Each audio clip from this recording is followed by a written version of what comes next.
How to delete old iCloud backups from iPhone.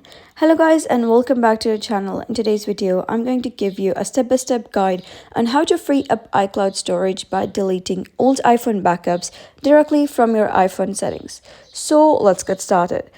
If you're not having enough space on your iPhone and you wish to free up some storage on your iCloud, so what you gotta do is simply click on settings and then you gotta click on your iCloud account at the top. So simply click on your username. And over here, you'll be able to see a couple of options. So you're going to click on iCloud. And here, you're going to scroll down and you'll be able to see an option that says iCloud Backup. So simply click on iCloud Backup. And here, you'll be able to see that this phone cannot be backed up because I have not set up backup.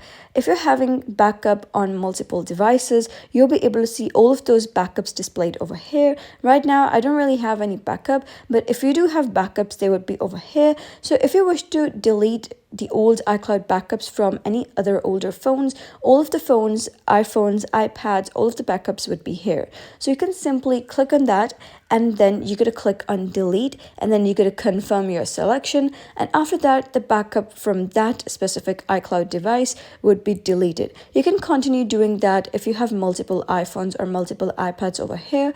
The one on the top would be the most recent one, and that is that you still use. So you can let that be.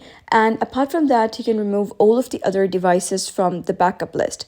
So if you wish to remove the backup from this specific phone, you can simply toggle this button off and that's it. So that is basically how you can delete old iCloud backups from iPhone. So if you found this guide helpful, give it a thumbs up and don't forget to subscribe for more helpful tutorials. I'll see you in the next video.